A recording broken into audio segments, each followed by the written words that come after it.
អង្គុយស្ដាប់បងរៀបរាប់ហេតុផលរាប់ម៉ឺនស្ដាប់ទៅហាំងរលូនតែអូនយល់ច្បាស់ក្នុងចិត្តថាបងចង់ទៅចង់បញ្ចប់ស្នេហ៍ដែលធ្លាប់ស្និទ្ធទើបបងប្រឌិតរឿងរ៉ាវមកបិទបាំងការប្រែប្រួល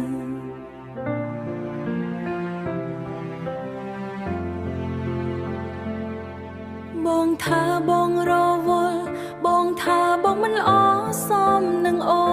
នបងថាខ្លាចអូនសូនបាត់បង់អនាគតព្រោះតែបងក្រុមពាក្យសម្ដីដែលបងបានពោលចេញមកម្ដងគឺចង់ឲ្យអូនឆ្លងផុតពីជីវិតបងមែនទេគឺចង់ឲ្យអូនឆ្លងផុតពីជីវិតបងមែនទេបនលៀនហេតុផលរបស់បងសុទ្ធតែជាលេចចង់បែកបេះដូងអូនហែកបងនៅតែបន្តប្រាំហេតុផលដដែលបើបងអត់ស្នេហ៍គ្រាន់តែប្រាប់ត្រង់មកមៀមេកុំប្រើហេតុផលរាប់រយរាប់ខែដែលមិនដឹងពីអូនអេងចែកចា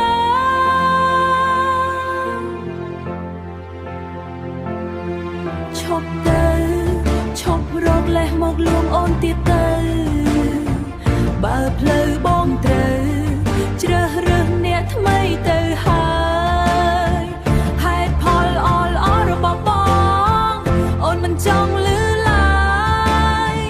វាដូចជាចង់ដង្ហើមដែលបង្កើតនាំឲ្យអូនកាន់តែឈឺបនលៀនហេតុផលរបស់បងសុទ្ធតែជាលេចចង់បែកបេះដូងអូនហែកបងនៅតែបន្តប្រាំហេតុផលដដែលបើបងអត់ស្នេហ៍គ្រាន់តែប្រាប់ត្រង់មកមៀមេកុំប្រើហេតុផលរាប់រយរាប់ខែដើម្បីដីពីអូនក៏មិនស្មើនឹងពាក្យថាអរចិនហេតុផលពិនប្រាកដមានតែមួយគត់គឺបងអរស្រឡាញ់